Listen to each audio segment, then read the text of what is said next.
This video is sponsored by Slate Digital. When I first started mixing, I struggled. I had no framework to follow, no blueprint to guide me through the mixing process. I just sort of winged it. And as a result, I was slow and my mixes were unpredictable. Not only would it take me a long time to mix a song, but none of my mixes sounded consistent with each other. I soon realized that mixing is a race against time. The longer you sit with a mix, the more objectivity you lose, and the harder it is to make meaningful progress to cross that finish line. That means one of the biggest goals a mixer should have when sitting down to mix a song is to mix it as fast and efficiently as possible. And a key way to increase speed when mixing is to reduce the amount of time you spend on tedious tasks. Tasks like routing audio, color coding and renaming tracks, grouping tracks together, inserting plugin chains that you use all the time. Things like that. Things that are more organizational that need to take place before you sit down and actually start making your mixing decisions. And an easy way to automate this entire process is to implement mixing templates into your workflow. There are three main benefits to using a mixing template. One is speed. Instead of spending up to an hour doing miscellaneous tasks just to get ready to mix, you could start mixing almost right away by using a template. Two is practicality. It helps you save brain power by reducing the amount of decisions you need to make. Since everything is set up for you, such as routing and plugin chains, you don't even have to think about any of this stuff. Instead, you can focus on what really matters, which is making mixing decisions. Three is consistency. Templates create a consistent sounding final product. Because you will use this template all the time, it'll help create a cohesive sound amongst your mixes and help you achieve a more predictable and consistent sound in the end product. Throughout the rest of this video, I'm going to be showing you how to get started with templates and how you can ultimately implement them into your own workflow. And to do this, I'm going to be using Slate Digital's DAW templates that they've recently included in their all access bundle. They've created a variety of mixing templates for producers, artists, and mixers to use, including the latest ones, Venus, Oxygen, and Velvet. These templates work across most popular DAWs, including Pro Tools, Logic Pro, Ableton,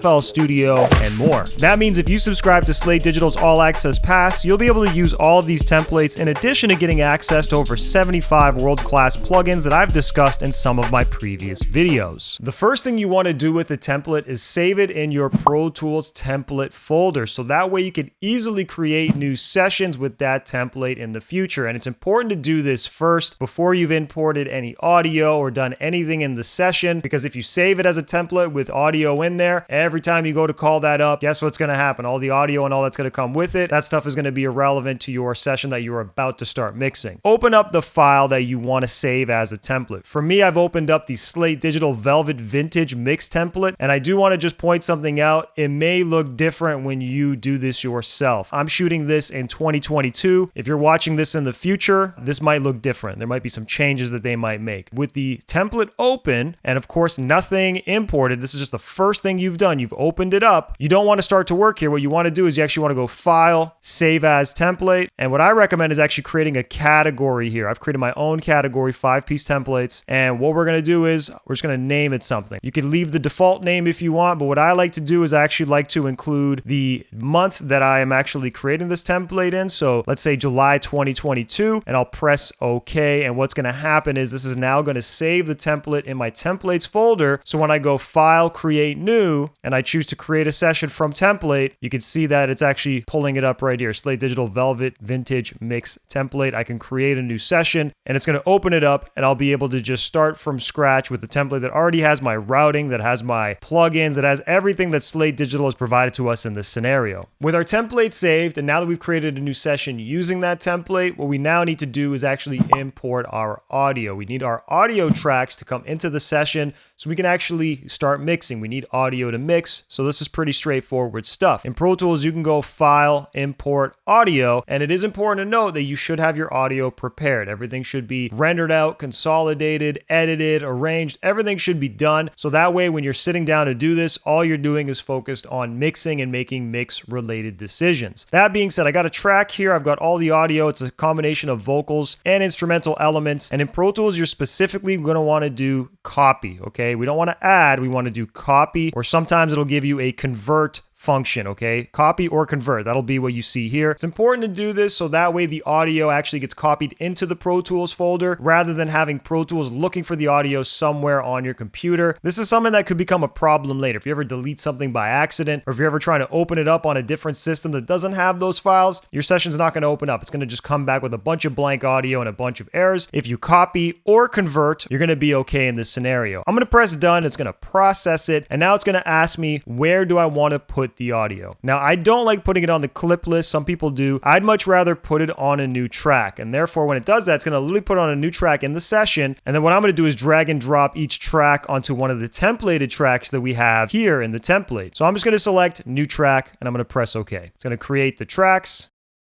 And you can see it's pulled them all down here at the very bottom of my session. So now what we need to do is go through these tracks and move each one onto the templated track that's there. Now, as a spoiler alert, there's probably going to be more templated tracks than we need, and sometimes there might actually not be enough. So as an example, if you have multiple hi-hats, you can see there's only one hi-hat channel here. We're going to have to create some tracks around that. I'm going to show you how to do that shortly, but for now, let's just go through each of these tracks and try to find a home for it, so to speak. So let's take the kick, for example. I'm going to drag it up here and I'm going to actually put it now onto the kick channel. So I've dragged the audio off the original channel, the new track that it created, and I've put it onto the templated track. I can now go to the kick again and I can delete that original channel. We don't need it anymore. It's taking up space. I'm getting rid of it. So now what I'm going to do is I'm actually going to repeat this whole process for every single thing in the session, the snare, the hi-hat, etc. And I'm just going to fast forward through this part so you guys don't have to wait so long to see it. But when we get back together, I'm going to explain how to create more tracks for those ones that maybe don't have a home yet. Okay, so we're back. I've put every single channel that made sense to have a certain type of home. I've put it there. So I put the kick where the kick track is. I put the snare where the snare track is. Put the 808 where the round bass lives. These are all tracks that Slate Digital has created for this template. And I'm just literally trying to move them, give them a home. But then there are tracks that obviously are getting left out. So as an example, I have 2 open hi-hat channels in this particular case, but there was only one open hi-hat track that existed. I can right-click the templated open hi-hat channel, this OH here,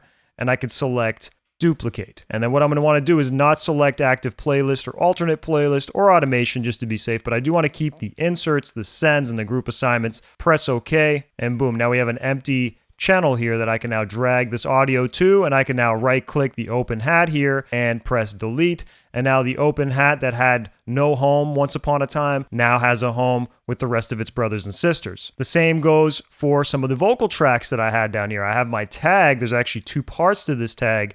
And I used all 4 of the included vocal tracks, but there still isn't one for my tag. So what I'm going to do is I'm going to actually use the background channel here, the clean background vocal template in this case. And I'll just do the same exact thing. I'm going to duplicate. I'm actually going to create 2 channels instead of 1, and I'll press OK. And now I can take my tag and drag it onto those channels and delete the unused tracks. So now everything has a home, at least in the template. But there are certain tracks that I haven't used in the session. So for example, I'm not really using the tom, right? I don't have a tom in this instrumental, and I'm not using the electric guitars, the acoustic guitars, the pianos. There's certain tracks that I'm just not using and I have no need for. So what I would recommend doing, so you could just focus on the right thing, is I recommend going into all these unused tracks. So I'm grabbing them all: keys, piano, acoustic guitar, electric guitar. I'm going to right click and I'm going to select hide and make inactive. So now only the channels, for example, with this instrumental group, only the 2 channels that I'm actually using are here. Do the same thing for my drums. If I go to the tom, I'm going to now hide and make that inactive. Same goes for these other 2 channels here I'm not using. I'm going to also hide and make those inactive. So all we're doing is focusing the session on what we are actually using, the tracks that we're actually using, and anything that isn't being utilized is going to be deactivated and hidden. It's going to be out of sight. If we need to queue it back up, we can absolutely do that by just bringing over this menu here and then reinstantiating these tracks, but I'm probably not going to do that because this is a very simple track here. So now we have all of our audio tracks in the session, in the template, but now we have to do one other thing, and that is set the tempo. We want to set the tempo of our track so that way if we have any time-based effects, for example, there are some delays here, some quarter note and 1/8 note delays, it's important that we set the tempo so that way the actual delays are in time with the rest of the track. As an example, this session is supposed to be 104 BPM. Now, if you don't see your tempo, at least not in Pro Tools, make sure that your MIDI controls are displayed. You can see they're not being shown here, but the second that I select MIDI controls, we can now see them. Now, you also want to make sure you take off your conductor conductor. And now you can go in, type in the tempo if you know it, 104 in my case. If you don't know the tempo, you can also play the track and then tap the tempo using the T key. Now, as a heads up, I will be creating a video all about how to find the tempo of a track if you don't know it. Look out for that in the coming weeks. Once it's available, I'll leave a link to it up above and in the description below. Now, as a final check, just to make sure everything is set up correctly, I'm gonna now play the track. And as a heads up, this is not gonna be pretty. It's not gonna be necessarily good. This is a starting point. This is where we begin our mix, but we now need to go in and change levels. We need to adjust EQ and compression and all the plugins that Slate has already put into this specific template. But all I want to do is just play it, make sure we can hear things, right? Make sure the signal is actually going to where it needs to go, and make sure that everything is ultimately routed correctly. So let's quickly do that.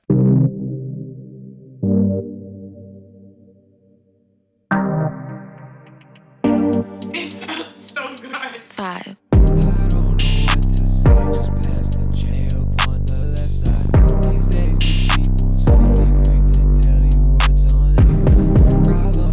All right, cool. Everything appears to be routed properly. I could definitely hear everything. I could see the signal going to each of the individual channels, to the groups, to the master as an example. And I know that we are in a good spot to now begin our mix. Now, I start each mix with setting levels first and foremost. Watch the video that you're going to see on screen right now to see how to properly do that step by step. Smash that like button and subscribe for more mixing tips like this. And don't forget to check out Slate Digital's All Access bundle to get access to templates like the one you saw today. I'm looking forward to helping you guys again next time. Peace out.